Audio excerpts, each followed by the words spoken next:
કડી તાલુકાના કોલાદ ગામે કડી ગુજરાત વિદ્યુત બોર્ડની બેદરકારી આવી સામે। ચાલુ વરસાદમાં કોલાદ ગામમાં જીવતો વીજળીનો તાર પડતા ચાલુ વરસાદમાં ભડાકા થયા હતા। સદનસીબે કોઈ જાનહાનિ થવા પામી ન હતી। કડી તાલુકાના કોલાદ ગામમાં વિદ્યુત બોર્ડના કામ કરતા વાયરમેન અને જીઈબી સામે અનેક સવાલો ઊભા થયા હતા। જીઈબીએ વરસાદના આગમન સાથે પહેલાં મેન્ટેનન્સ કરવાનું હોય છે, છતાં કેમ જીઈબીનું ધ્યાન ન ગયું? કડીમાં અને કડી તાલુકામાં 2.5 ઇંચ જેટલો વરસાદ ગઈકાલે નોંધાયો હતો। ખાલી વરસાદ જ હતો, વાવાઝોડું નહોતું। બની શકે છે કે વાવાઝોડામાં વીજપોલ અને તાર પડી શકે છે। વગર વાવાઝોડાએ વીજ તાર પડતા હોય તો ગામના નાગરિકોની સલામતી શું, એ એક મોટો પ્રશ્ન ઉદ્ભવે છે। બીજો બનાવ કડીમાં સ્કોર્પિયો કાર લઈને આવતા સાણંદથી કડી તરફ આવતા એક સ્કોર્પિયોએ કડી દડી સર્કલ નાયરા પેટ્રોલ પંપની સામે સ્કોર્પિયોના ડ્રાઈવરે સ્ટિયરિંગ પરથી કાબુ ગુમાવતા સ્કોર્પિયો કાર પલટી ખાઈ ગઈ હતી।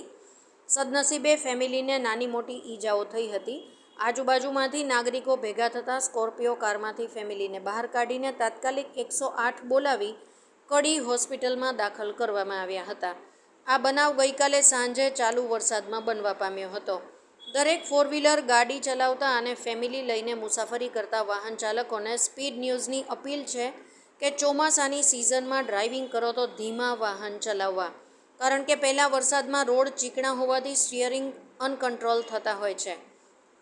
દરેક વાહન ચાલકોને અમારી નમ્ર વિનંતી છે। કડીમાં ચાલુ વરસાદમાં પોલીસ સ્ટાફ પોતાની ફરજ નિભાવતા જોવા મળ્યો। પોલીસ નવજવાનોએ ચાલુ વરસાદમાં ટ્રાફિક કામગીરી કરીને પોતાની ફરજ નિભાવી હતી। ગઈકાલે કડીમાં 2.5 ઇંચ વરસાદ ખાબકતા અને ધમાકેદાર વરસાદની એન્ટ્રી થતાં ચારેકોર પાણી ભરાવાના કારણે ટ્રાફિક સમસ્યા ઊભી થઈ હતી। કડીમાં નવા નિયુક્ત થયેલા પીઆઈ પીએલ વાઘેલા સૌપ્રથમ ટ્રાફિક સમસ્યા હલ કરવાનો મુદ્દો હળવો કર્યો હતો।